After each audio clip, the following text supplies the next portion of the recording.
Order. Looks like we do have quorum. Welcome to the Ottawa County Housing Commission meeting in November 6th. Right now, we are up to public comments. If anybody has any public comments, if you could limit it to 3 minutes. Okay. We got a good crowd here today, so I'm expecting somebody. All right, we'll move along. Is there a motion to approve the agenda as written? So moved. Support. Any discussion? All in favor? Aye. Any opposed? All right, on to approval of minutes. Is there a motion to approve the minutes as written? So moved. Okay. Any discussion? All in favor? Aye. Any opposed?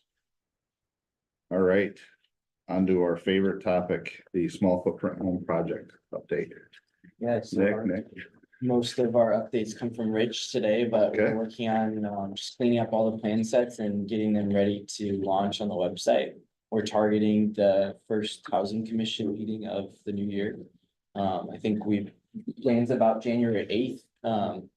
But kind of to be determined, but that housing commission meeting would be like the hard launch on the website. Okay. And we'd really push that date as like a heavy press release date, and obviously the plans would go live on the site that day too. Rich has been working through some mock-ups for how it would look on the site and like what all the back end does to make that possible. Yeah, so I'm gonna jump in, Pam, if you wanna pull up. The rough mock-ups that I emailed.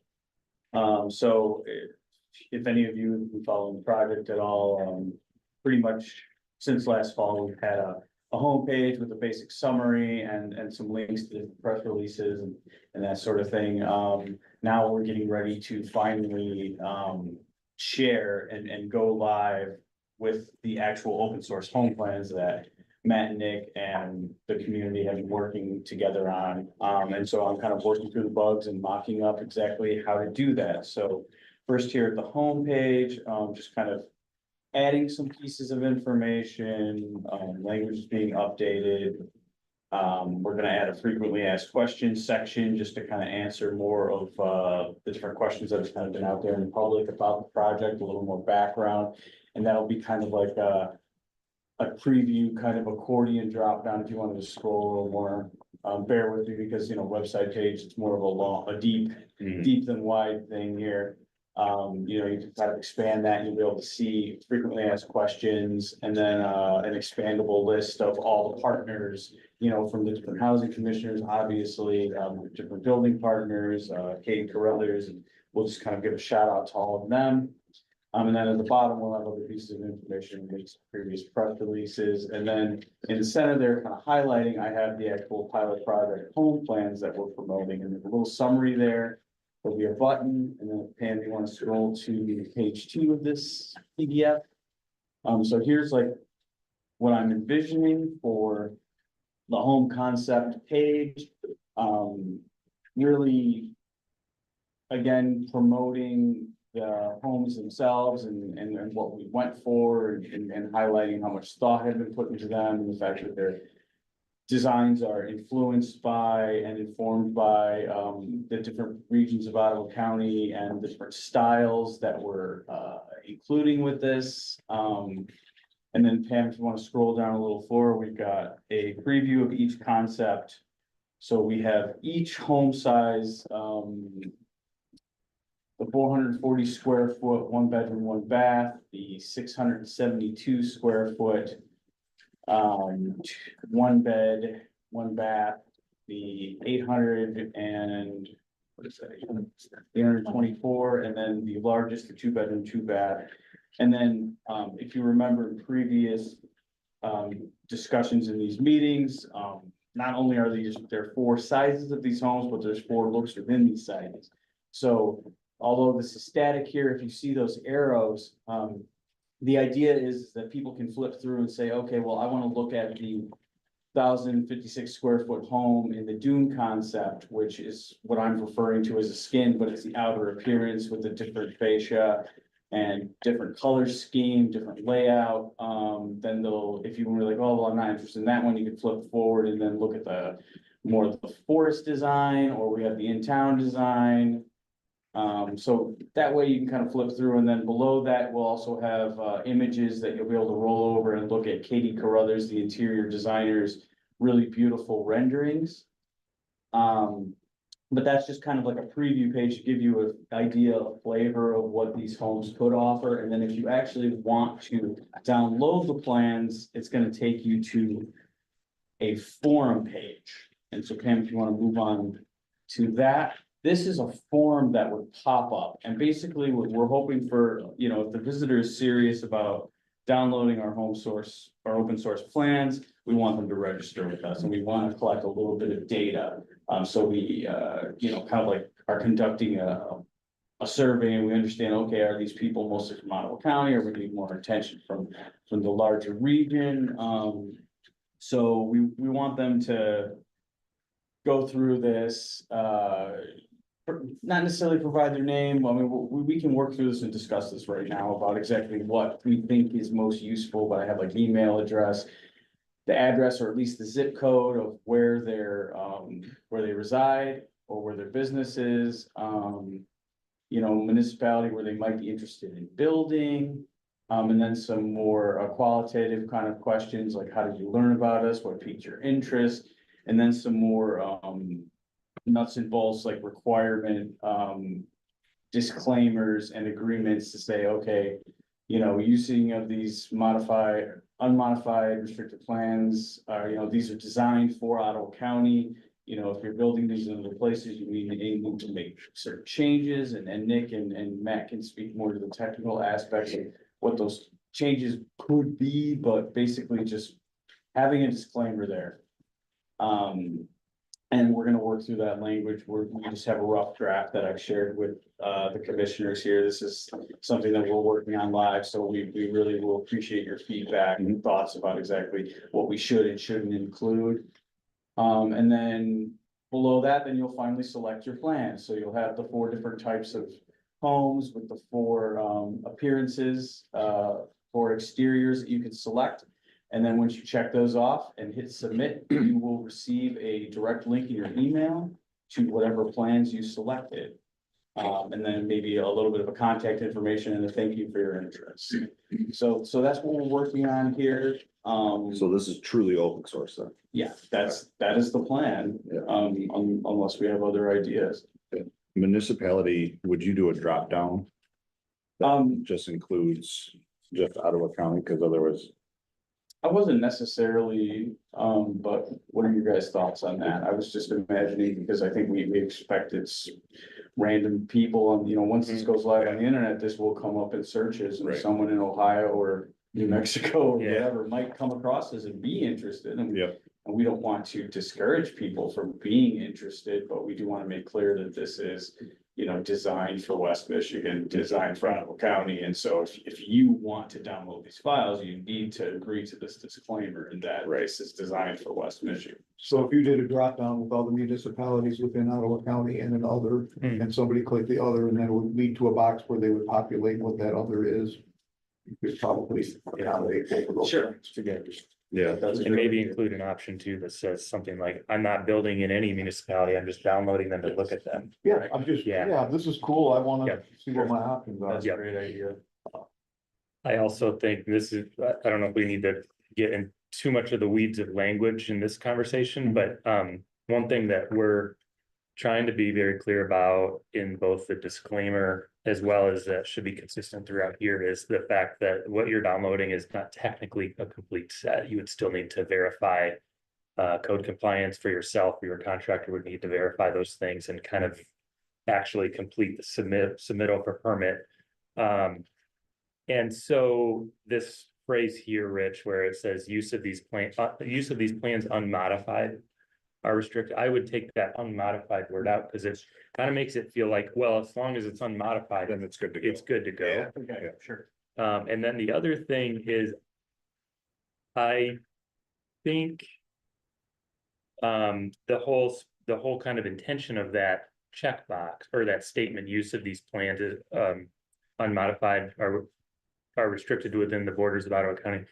I would just be very like plain spoken about like, these are not for outside Ottawa County. And people can still have them and they can interpret that however they want, but we don't need to be we don't need to be kind of unclear about who they're for. Right. I think it's better if we just say these are just for Ottawa County. And then that's what this, like, and we can get your guys' input on this, but this disclaimer pops up right at pretty early on in the process, and the last sentence says all materials are intended for use within Ottawa County, Michigan only. Yeah, and I want to stay consistent with that because it was Ottawa County tax dollars that were spent on, Right. and time spent on this project, so. Yeah, Now, Nick, when you say these aren't ready for construction, you mean like energy code docs, manual JNS, stuff like that, they'd have to. work with Yeah, The blueprints there's a themselves whole, are. there's a whole, depending on which jurisdiction is looking for what, there's things like that, will still need to be generated for a project, but also just, I don't think we want these to be seen as complete CDs. We want to be very clear that like, for you to build from these, you better double check everything yourself. Yeah. And so we're not declaring these as complete, we're actually declaring them as they need to still be completed. Sure. Incomplete. And that's something that's. 99% of the work is there. Yeah, the bulk of it's there. Yeah. But the legal, sort of obligations that go with having something and claiming it's complete are very different. Right. And that's consistent with other like open source plan platforms in other areas of the country where plans are offered. Ohio is one that we benchmarked, and they try to make that very clear as well. Has this been through legal, the disclaimer? Or- It was with previous council. It Okay. wasn't brought forward with new council yet. It For also- these choices, are they like, is it a mouse over, like a mouse over where? For the selections, if you, like, just go over it, like, will it expand to show you what? You know, the various designs, like rural farm, different from rural Well, forest. my idea there was when you got to this point, you had already kind of reviewed the preview and saw what you were interested in. And this was just a thumbnail to remind you, oh yes, this is the one that I was looking at that I liked. So Okay. I wasn't intending on that. That was more on the previous page. It's kind of like a preview teaser. I mean, we could do that. I don't see why not. It just kind of depends on functionality and, the master on the back end might tell me that maybe that'll slow down the page, but I will ask about that. But on page 2, those are mouse over, so you would. If mouse over a click, right, Rich, and then you would get the more technical floor plan that includes like basic dimensions, so people know this room is 11 foot by 12 foot. Oh, so That kind of it'll thing. break it down that way. So would you then want to take your disclaimer in some part or whatever and watermark it over these plans, so that when something. Yeah, it'll live in the plan documents too. It's gonna just, I just can't go give this to Jared and say, build it, it's gonna say right on there. in the It's gonna background. say it on every page. Yeah. Yeah. Good. All right. Yeah, that's a good point, Ken. Maybe that makes it sound overly restrictive, but of course, every site is gonna need its own unique site plan. And so maybe that includes having 2 steps from the porch instead of Right. 1. Yeah. So that's just something that naturally happens Yeah. with this nature. And then also a builder that's shepherding this through with someone is gonna understand the nuances of like, this is going outside of the county, but bringing it up to Muskegon, the sheathing size needs to change. And so a local builder is gonna understand that nuance, and I think it still makes it very approachable for people to manage this themselves, because they're gonna have that partner to. Well, this make those takes adjustments. months out of the process for anybody who wants to build. Where they can just say, oh, you're a builder, let's do this, and they can take it and run with it rather quickly, so. Time and cost. Yeah. Do we have any townships that have endorsed or expressed a willingness to permit any of these? We do have a good handful of townships that have been talking about it. And we were talking about this morning, having a little brainstorming session. There's one township in particular that has reached out and they want to assess their existing PUD ordinance and carve out an area that speaks to small homes on small lots. What Yeah. township was that? I don't know if I want to say that right yet. Okay. Yep. But it is one that we've talked about, that it's a growing township. I think they have the right disposition to look at this. They have infrastructure and they have well and septic. And, you know, as we want to have a township step forward, right, and be that leader in that space. And we want to support them with whatever zoning adjustments they make. Walk alongside them. We've been talking about a way to do that, because I don't think we want a community to say, okay, yeah, we love the idea, make some ordinance changes, and then in the real world, it's just a hindrance and it doesn't quite work. So we've been talking about just like a zoning stress test and collaborate with that community. And I think if we spend a little bit of energy walking alongside a township, say, if you serve as our model, let's do a model stress test with your zoning ordinance language that then we could take and carry forth with other individuals. And I'd like to engage that conversation sooner rather than later. We're gonna do that in the next few days. Because in addition to the website release, we are preparing that white paper, right, about this project that we share with local units of government. And I'd love to have a few townships endorse it right off the bat and continue moving forward. So that endorsement, zoning changes, and then real projects. So yes. there's Well, and in interest. the drop-down menu of the townships, if there was a way to highlight the townships that have gotten on board. Yeah. You know, that would be, I think, beneficial for the township and the seeker of, you know, building it. And maybe in that drop-down, there might be a way to, you know, send an email or a message to the township and say, you know, we're getting interest. And, you know, getting clicks on these. You know, which would give them an opportunity to maybe reach out and say, hey, we're glad you're interested, you know, kind of help encourage that and do that through the website. I like that idea. We could even do something where it's a map of the county and just visually show which communities are open to this type of product and a And small that's lot. an concept. interactive one that we can keep Yeah. updating as the project Mhm. grows. Yeah, as we Right. continue to build it, more That's- people endorse, start to fill in the colors Yeah. on the map and say, okay, we've got communities a part of this. Yes. Yeah, that would Kind of be like what we do with, kind of like what we already do with the farmland preservation program, showing the townships that have signed an agreement of support. Mhm. So it's kind of the same kind of thing, you know, well, Yep. this will be constant, you know, this will be a living document, like you refer to the Constitution, so we'll continue to update and improve it as, once this goes live, it'll be exciting to see how much use it gets right off the bat when we're promoting it, and then start building that map in would be a really exciting way, and be like, oh, by the way, you know, you live here, your neighboring township is quite supportive of this, so talk to your local leaders. And going off of that too, I think we could even make it interactive and dynamic, and as projects pop up, you can even put that on here. Mhm. Again, we have several irons in the fire on real projects, and so just start to map those, Right. people can learn about it. Along with that map, would it make sense to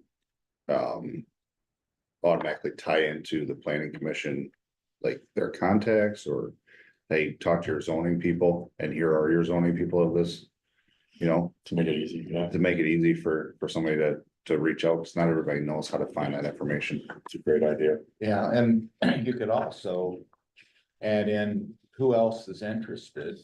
You know, would you, like, if you're interested, would you be willing to be contacted by other people that are interested in the community? You know, so that it's not always a one-off approach. We've got 10 people and now they're communicating with each other. You know, and they're all interested in, you know, building in township A, B, or C or whatever. Along those lines, Pat, I like that idea, is can we add a drop down or a questionnaire piece that says, do you have land for this, or do you have a spot for this? You know, because then we can start pinpointing available properties as well in the area. Kind of the inverse of what you were saying earlier, would it be possible also to, if somebody says, I'm in this municipality and I downloaded this, can we give the zoning person in that municipality a heads up that so-and-so downloaded this, would they be willing to, would that zoning commission person be willing to reach out to that person, say, I heard you have an interest here? And maybe it would help us if a whole lot of interest gets generated in one spot, it would kind of give the zoning commission a little nudge that hey, maybe maybe you ought to kind of get on board with this thing. Yeah. Yeah. Yes, Go that's, Backwards, put it. yep, that's the intent, create that swell of interest, so another That good might idea. be okay. You, Mr. Zoning Commission, this person downloaded this thing. You need to go contact them and see if you can be an assistance rather than waiting for somebody to come to you. Yeah, we can encourage that. Yeah, we will encourage you to actually do something. Right. And be an assistance.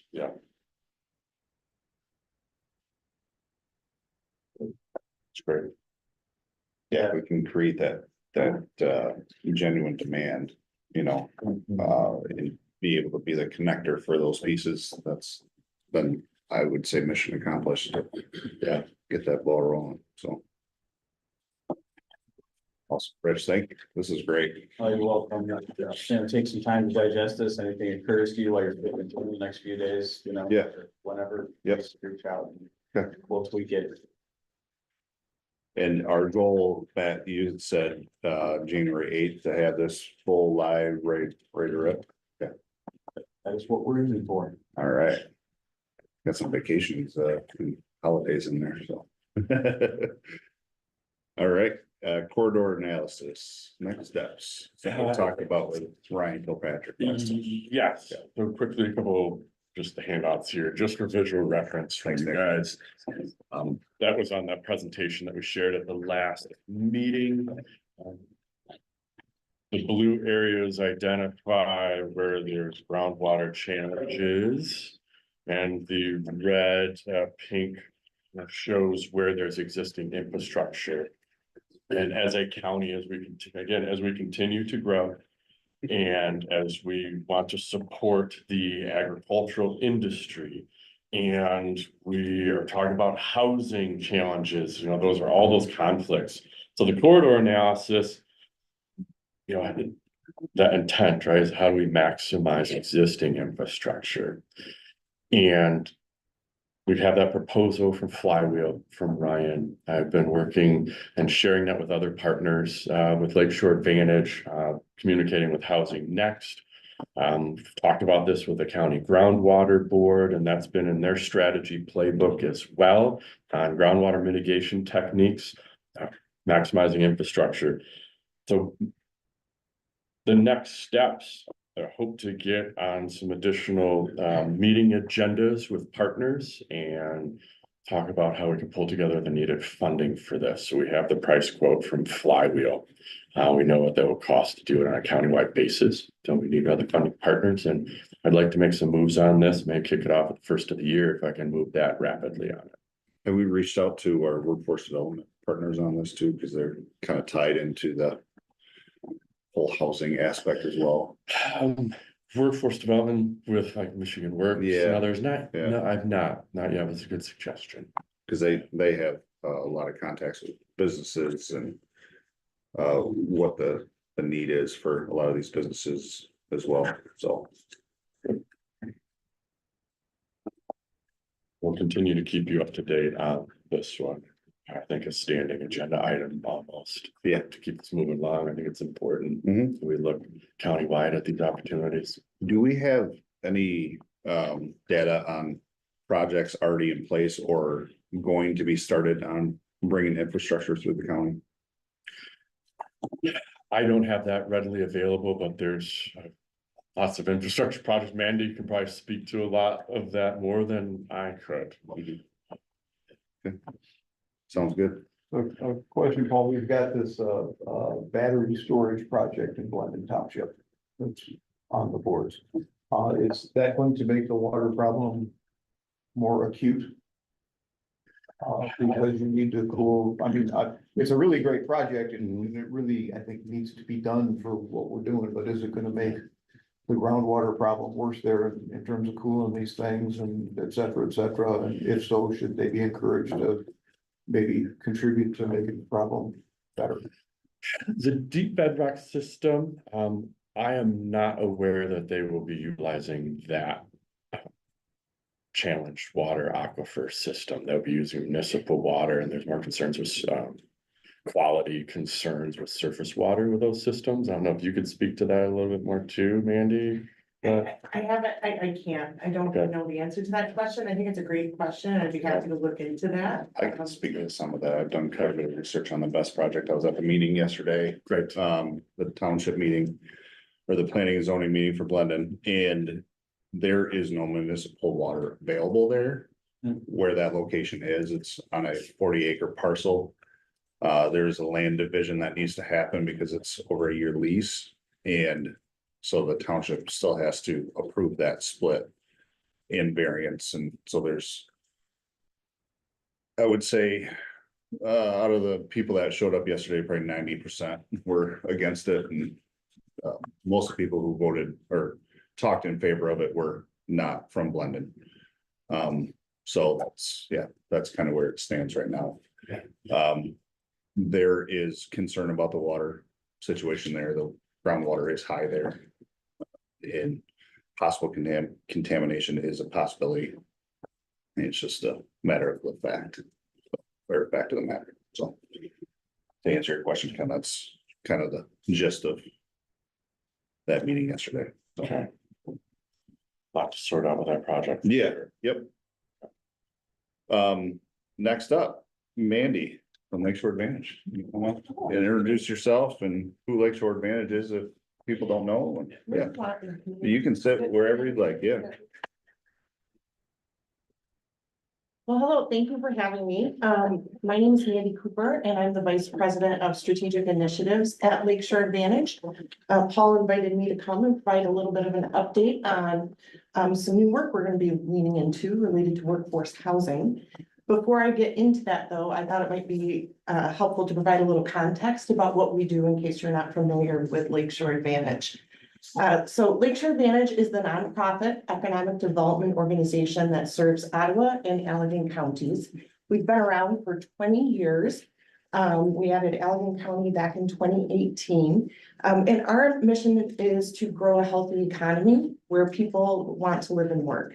So we work with mostly our primary employers sector. So those are businesses that export more goods and services outside of the region than can be consumed here. So think of like a manufacturer who's selling outside of this county or West Michigan, around the world, around the country.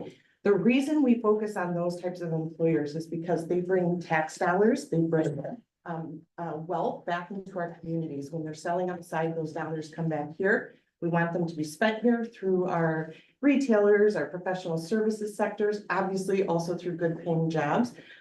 They also are important philanthropy partners typically. And so we know if we can keep our primary employer base strong and thriving, we really set the foundation for a healthy economy here. So with that said, we kind of look at 3 buckets of work that we lean into. So we're, as I mentioned, we're looking to grow that primary employer base, making sure those companies that are already here can stay here and thrive. Also to welcome in new businesses as appropriate. And then always looking forward to plan long-term, to identify what are our challenges now or things we're seeing now that could impact our future economic health. Housing could fall into that bucket for sure, to say, you know, what's the impact if we don't make more progress on this issue? And then finally, working to solve economic challenges. So for example, you mentioned infrastructure. We often will get involved with communities who are looking at a business opportunity. Maybe an employer wants to invest, expand, but there's an infrastructure challenge. They can't support the water needs or the wastewater needs. Or maybe we need buy-in from multiple communities to solve that. And so we'll work with both the employers and the communities, the county often, anybody else we need to bring to the table to try to solve those issues so that we can ensure these companies can continue to thrive here. One of the core pieces of work for any economic development organization, especially ours, is that business retention piece. That's making sure our existing employers can stay here. We have around 600 primary employers in the region. You know, when I talk about like manufacturers, often you think of the big companies, but we work with companies from 1 person upwards of 1,000 employees. It's not about the size again, it's about where they do their business. And so we also support founders as well as our mature stage companies. And we try to do that all from a very data-driven perspective. So if you could go ahead. We have just completed our annual round of what we call business retention visits. We meet with 130 plus executives. So typically the decision makers for the local company, if it's a company that has an out of area headquarters, it might be a plant manager, whoever the top dog is at that business. And we ask them a series of pretty in-depth questions about how their organization is doing. What are the challenges? What are the opportunities? Do they think they're going to bring new products to market? Do they have expansion plans or an opportunity to expand in the next few years? And by doing that, it provides us an opportunity to lean in when they have challenges, to help them overcome them. Often that's resource navigation. There's more than 200 plus state, federal, and local tools we can use to support an employer. They're constantly changing. And so we can help navigate them to resources. Sometimes it's facilitating conversations as needed, but again, it helps us in the moment, help them solve their individual problem. It also provides us a higher level understanding of what's actually happening here in our economy, because we can aggregate those interviews and identify trends. And so most recently, on the screen, you'll see the 5 trends we really heard through the most recent round of interviews. So I imagine most of these won't be a surprise to you, but continued challenges with accessing talent. So labor shortage, just especially talent with appropriate skills, whatever that means. You know, maybe they need engineering, maybe they need industrial maintenance technicians, but accessing talent, that's been a barrier for around 10 years. That's not new to the list. It's been there a long time. Second, housing scarcity. So this is one that we've been aware of access to housing as an issue for almost a decade, but our employers have been elevating that in our conversations with them at a much louder volume than we've heard in the past. Industrial space limitations, this is an ongoing challenge for companies that want to grow. If they want to build a new facility or expand, there's not a lot of industrial property that's appropriate for that right now that's available. And some of that ties into Paul's corridor work, right? Making sure that if you have industrial property, it has access to utilities, et cetera, and it's located in a good spot. So we don't have a lot of that, which means if a company wants to grow, they might have to look outside. So we are always working on that issue. We talked about infrastructure a little bit already, but again, being listed as we simply in some areas don't have the infrastructure to support the growth that could happen if it was in place.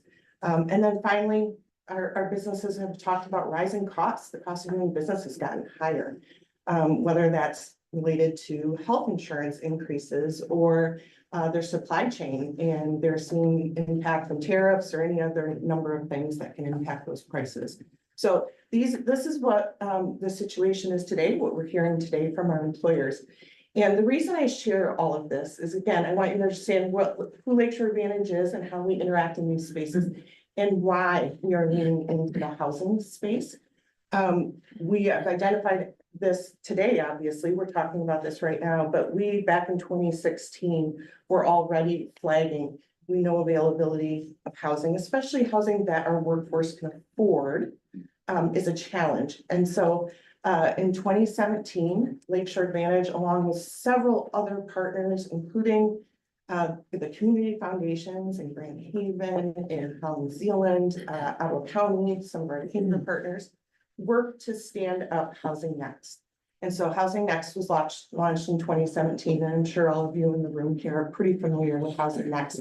At that time, Ryan Kilpatrick was the executive director, and he really laid the foundation for a lot of the momentum we've benefited from over the past 8 years. So Ryan was with Housing Next until just 2022, when we went through a bit of a transition, a new executive director. It moved from being under Ottawa County United Way to now it's under the Grand Rapids Chamber Foundation, and it needed a fiduciary to act as a nonprofit. And that's where it resides now. But along the way, and I think this is a testament to the work of Housing Next, to the vision, the demand for their services kept increasing. Communities wanted their expertise and support. And so you can see 2017, they were solely focused on Ottawa County. By 2023, they had added Kent County as well, again, because they were doing such great work. And then as of 2024, they also took on regional leadership of the West Michigan Regional Housing Partnership. So this is a state designated, I think 13 county region, is that right? The 13 counties. 13 county region, and they're doing a wonderful job at bringing stakeholders together from these counties, sharing best practices. Here's the tools that are available, doing some education sessions, and really providing that regional leadership. So we're not all recreating the wheel all the time. So we've really appreciated that. If you can go to the next slide. And Mandy, I have a quick question. of course, Do you have any success stories to share, like where you have worked in a local area with local employers to try to match housing needs to who they're trying to hire, and where like we could be able to hold that up as an example of, you know, this is how you can really make it work. so I don't yet in my back pocket, like I don't have that with me yet. We are newly leaning into this space, so that is exactly the type of story that we want to be able to share. We have absolutely worked with employers and asked them to provide letters of support for projects, to get engaged. But again, that's actually one of the opportunities we see with Lakeshore Advantage stepping into this space, is that we can start to engage employers more deeply in solving the issue. So I will be excited to come back here and share some of those, hopefully, over the next year as we get to work. In the meantime, you know, while we're excited about the regional leadership Housing Next is continuing to provide, we've also seen an opportunity for some more local boots on the ground support.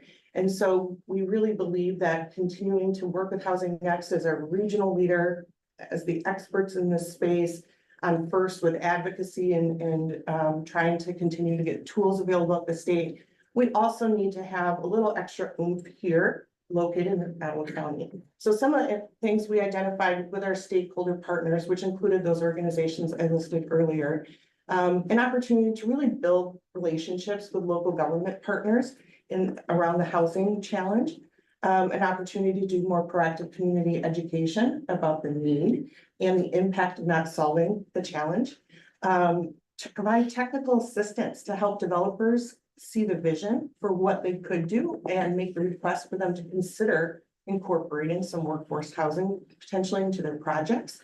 To also try to better track key Ottawa County projects, kind of back to your points that we can point to, here's what's happening where we know when a project is coming up for approval, we can call on our ambassadors to come out and help support those projects. And to facilitate Ottawa County stakeholder collaboration, which I think is something this group has also talked about.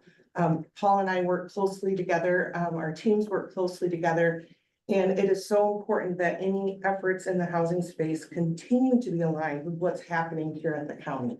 So With labor shortage, you have that broken down and like some kind of pay range, numerical need. Now, for example, is it that there's a shortage of engineers, or with a lot of these factories, I would imagine it's the frontline workers that they're struggling to find, and that could be directly related to housing affordability, you know, versus engineers that are probably in the higher paying jobs. So like if there was a way to calculate the numerical need within a price range, an earnings range.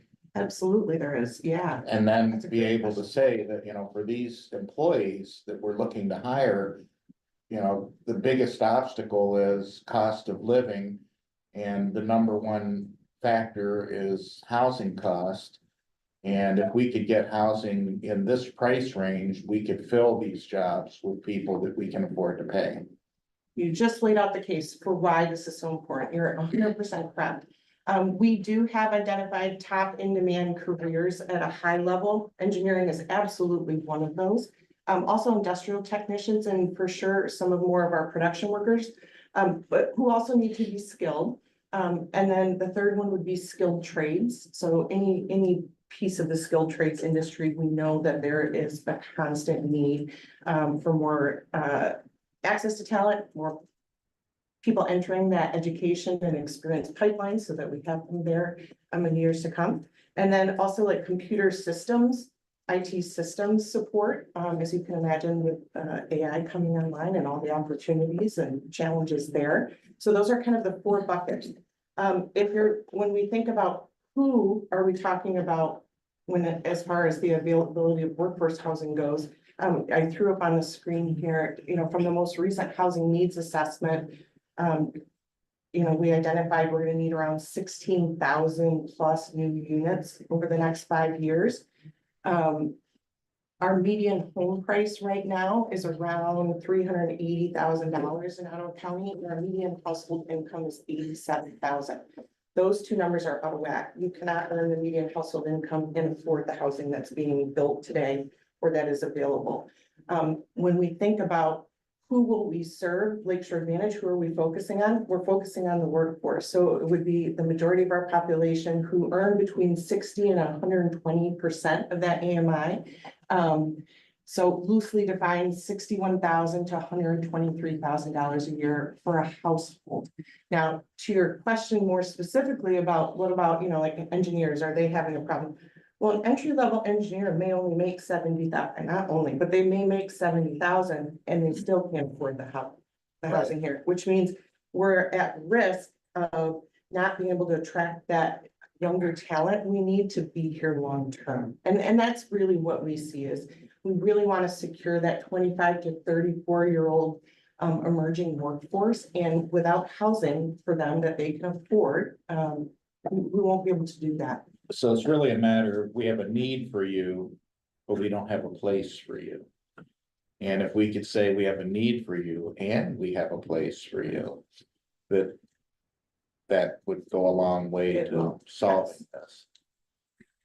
And so when we think about what's next in the housing space, so we just shared some of the opportunities of work to be done.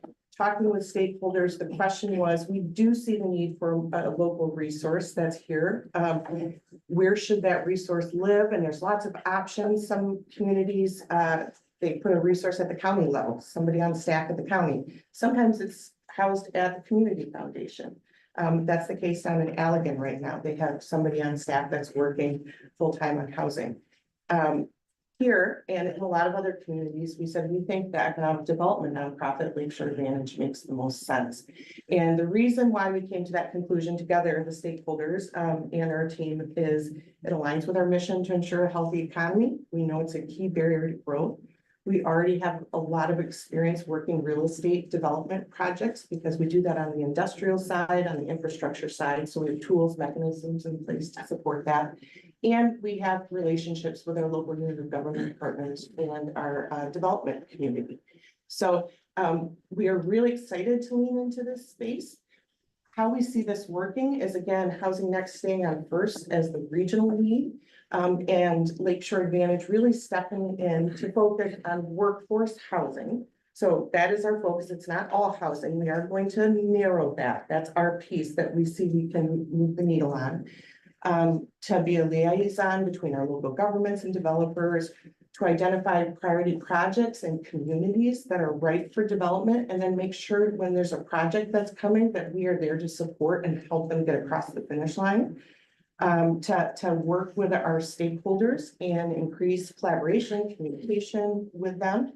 And then to be a resource navigator. As I mentioned, there are tools available. And resource navigation also happens at the county level with the Brownfield Authority. Paul's team is very good at this. Not every project will go through the Brownfield Authority though, and those will still need some assistance. And sometimes they go through local Brownfield authorities as well. So definitely a need there. And then also just tracking the data as we talked about. And making sure we have somebody who's keeping an eye on really what's happening on the ground here in Ottawa County. When you mention your focus is the workforce housing spaces, what's that AMI range? It's the 60 to 120% AMI. And again, kind of back to the commissioner's point, we want to make sure that our workforce, and that we put this up there, if you work here, you can live here. That is our goal. That is our vision. And so to say, some projects could have an actual workforce housing component to it, meaning they are income restrained. We could also be participating in a market rate or supporting a small home project because we know that they're going to be affordable to those in the 60 to 120% AMI, or having more housing is also gonna be helpful in overall supply, even if it's outside of that. So it's not that we're gonna be sticklers and pure, that it has to be just 60 to 120%, but we have to tie it back to this is gonna help our workforce access housing. Mandy, that was very informative. Thank you. You're welcome. You've gone out, you've interviewed the top people in all these organizations, the 600 or whatever. Yeah. Movers and shakers, and they've said, I got a labor problem, I got a housing problem, I got a space problem. Do we ask them what they're doing about it? Most definitely. And what are they doing about it? So it depends. I would say, we have some employers who are willing to do things like a letter of support, some employers who may be providing some down payment housing assistance to their employees. We don't have too many employers that are actively participating in development of housing right now. To the best of my knowledge, I'm looking at policy, if you know, any secret, no. Not yet. You know, what we've seen is, so I'll use childcare as an example. You know, when childcare was the hot conversation, it was, what are employers doing? What are employers doing? And, you know, asking employers to engage. We find employers can engage more when we give them a path that is accessible, that they have a partner leading the way that they trust, and that is aligned with what they can afford to invest in the solution. So, you know, some employers have been asked to participate in the revolving loan fund. There are other organizations doing that sort of work as well. Some, I believe, support some of our nonprofit developers to an extent as well. But that's absolutely an opportunity to see if we can get some more engagement there. I say, and I'm really new to this commission, but I think in my first meeting, a company had just announced they're gonna bring 150 new jobs to Zealand. They're gonna build this big headquarters, and the question was, well, what are they doing to contribute to the housing problem for these people? And what was the ask of them when they came here? And maybe not Ottawa County, but the state of Michigan and all these other people gave them like money to build here, and we're gonna give you this tax abatement, we're gonna do all this stuff, and how do we get, so we ask something in return for that? I mean, if you're gonna come here, you're gonna bring 150 jobs, they were all engineering types, so say 20% of them are this $70,000 engineering people that are gonna go live in Kent County or Muskegon County. How do we bake into their ask for money from us for an ask for, you need to do something about the housing problem? It's a great question. And to answer that and to piggyback on what Manny's talking about on this Ottawa County dedicated housing specialist, if you will, for boots on the ground, I see it, and I was one of the collaborators to help kind of think about what that need is. I see it as a project by project based position. And it even ties into the corridor analysis, right? You start to identify opportunity parcels, and then, okay, let's find a parcel. How do we activate it? I've had a need in strategic impact. Ryan was a great resource because he knows how to build capital stacks. Ryan's doing his thing is to collaborate with him, but this individual, we want them to be able to build capital stacks and then identify projects and parcels. And I see us getting closer now to that point to activate real engaging discussions with our employers. Say, here's a project. We need to build the capital stack to create that workforce housing. You give them something to react to, and then they can say, now I'm going to get in. I see that need. That's kind of the strategy we wanted to deploy. So we're gonna hopefully get more examples of success over the next year. Would the single greatest obstacle still remain in the hands of the local zoning commissions? Do you think? We Yeah. won't hold you to it, but Yeah, yeah, potentially. anecdotally. You know, building capital stacks is challenging, and that, you know, you're looking at grants and other, you know, business investments and tax subsidies. It's almost more standard housing in that space, which is zoning can support, but if we want to think even more creatively, it ties back to smaller footprints, smaller lots, then we have more zoning challenges. We're having some discussions with the developer now that wants to do PUD up in another township in northwest Ottawa, and he was gonna do it standard home sizes. Now he's saying, ooh, I wanna do smaller footprint homes and incorporate those in the mix. Now, that's gonna get a little bit more challenging with the local government, but we'll build capacity and advocacy, we can make those changes. And I was pausing because, yes, I think that's an opportunity. I also think an opportunity to help educate the community on communities that maybe they do have some, zoning that would allow for, higher density or medium density residential, but they're really leery of it. They haven't had that before. They're afraid of what that will look like, how it will change their community, and being able to show examples of this is actually what it could be. This is how it's going to be an addition to your community. It can still be within your community character, which is what I love about the Small Homes Project, that you've incorporated that piece to make sure that's actually the case. But yeah, doing some of that community education, advocacy as well is a big deal. And like Paul said, casting the vision with both developers and communities for what could be. Both on the financial side and on the actual development side, what our communities. And in the realm of high density housing, are we talking mostly rental, or is there a mechanism for home ownership, even if that home is ostensibly an apartment or a condo?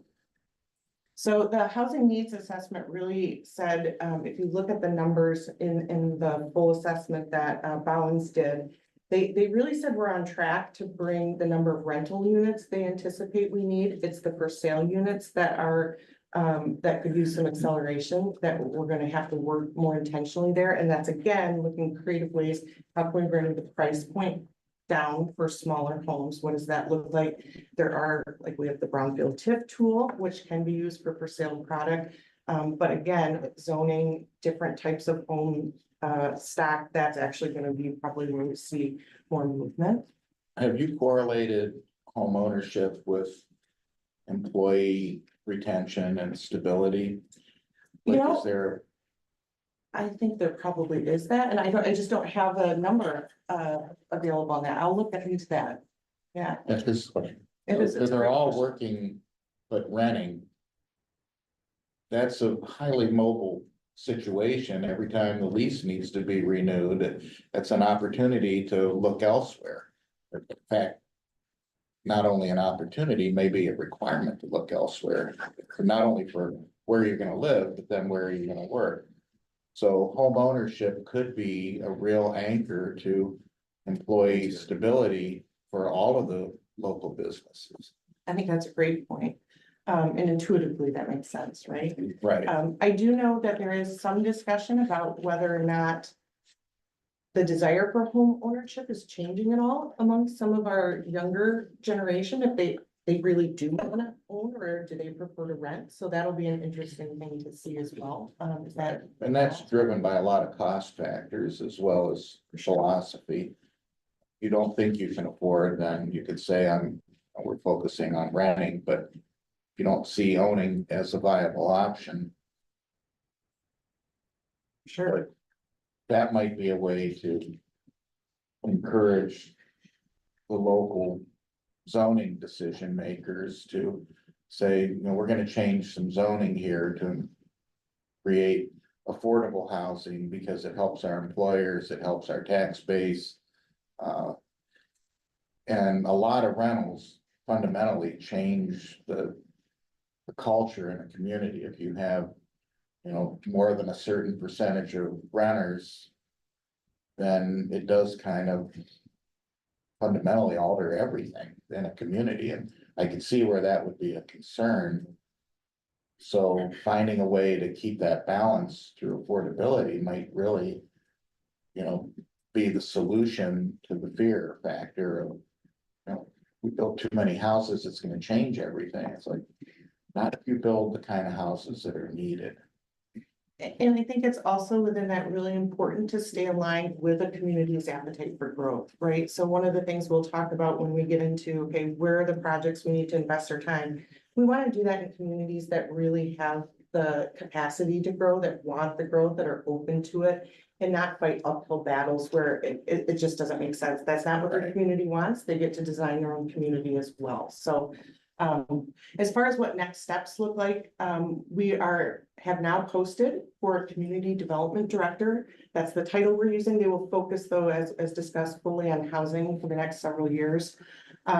That job posting is on our website, lakeshoreadvantage.com. I'm saying that out loud in case anybody's interested, or if you know anybody. Again, to Paul's point, we're looking for somebody who has some real estate experience or experience working with the tools available to developers and local communities to help with navigation, but also that has capacity to build relationships and is passionate about this work. We'll continue collaborating with Housing Next and the Region of Housing Partnership, and then of course with Ottawa County itself. And so one of the things we know we're looking forward to next year is launching some housing stakeholder roundtables, which I believe is on your agenda for discussion. So Yes. I won't go any further with that. Any questions that I have not answered? Just out of curiosity, are all of the units that you seek to support like somehow deed restricted? Like they wouldn't enter the open market? Not necessarily. Okay. And I want to be careful, you know, we need to bring some expertise on our team to put strategies in place to identify where are we going to lean in, where are we going to push harder, where are the gaps? And we've talked about some of the opportunities, but it'll be another 6 months before we're really going, okay, here's the specific projects that we're going to lean into and here's why, and that's part of the strategy, so. Thank you, Mandy, for coming and explaining who you are and how you're tying in, and excited to keep working with you in the future. Thank you. Thanks very much. Thank you, Mandy. So that brings us to the Housing Partners Roundtable that we kind of touched on that. Yeah, we did touch on it, teed it up really nice, and this has been identified as a need, even with some partners in the room, Dave with Habitat and Steve as well, Jubilee. And talking with Mandy, they've identified it through their circles as a need, so we've been talking and offline, we'd like to organize the first Housing Partners Roundtable for first quarter of 26. I'll collaborate with Lakeshore Advantage, Housing Next, work with Steve and Dave and get a list of attendees together and just start to create some energy and discussion on those housing partners. See what can materialize out of it. I just think having those connections and conversations will bode well. We'll see what it materializes into, but just starting that piece is a need in the county, and through the support of the Housing Commission, we'll help to launch that. Is that something that one of our commissioners could join or be a part of? Absolutely. Yes, that'd be great. All right, that's exciting. More collaboration is always well received. Up next is public comments. Anybody? I'll speak. So Dave, Executive Director of Lakeshore Habitat, kind of going off that roundtable, I shared that idea with Paul a while back, because what we find is Habitat, there's a lot of roundtable discussions around homelessness, and we attend those, but we don't feel like we fit. And especially with Steve and I working on home ownership, there's a lot of roundtables talking about rentals. There's not a lot with home ownership. And so often it's Steve and I, we grab coffee every other week and just chat, but just trying to identify who else is focusing on home ownership. So I really applaud and like that idea. Also just always want to share successes, and I was at the last meeting, so I don't know what Steve might have shared, but there was a news article teasing out that us and Gateway Missions are working on a potential project that would be over 120 units for sale. It's a fun, exciting win with that. One of the things that we often struggle with large developments, especially as nonprofits, is there's a lot of, as you guys that are in building know, there's a lot of upfront costs just to even identify, like, is this buildable? And it's very hard for us as nonprofits to be like, hey, we're trying to raise $100,000, but it might go out the window because we identify it's all wet, we can't do anything. We were able to receive a success and secured a $35,000 grant through the MEDC pre-development dollars that the city of Holland helped with. That's actually covering our part one of our initial civil engineering on that project. So it's a great just example of potential donated property, partnering with the city who's supportive of it and identifying some state resources that are helping us kick off. So we've actually kicked off civil engineering on that potential project this week. So just wanted to share this update. That's an issue that we run into as we look at these larger developments. But there are some resources and tools available to it. And then lastly, I also put a plug in one of the things that we're looking for. We have two projects going on right now. We have two potential large projects. We're gonna hit a gap next summer where we're finishing project and we haven't started the next project. So we're gonna have a gap in work, and we're currently looking for smaller lots that we can call like turnkey projects that are we could build just a couple of units on. So if you know of anything, please let me know. Thanks, Dave. Anyone else? All right. Next meeting, we're gonna shoot for December 4th. It's before all the holiday activities, hopefully, so. Yep. Everybody can check their calendars while we're all here. That does work for me. Yeah, that's big. Good for me.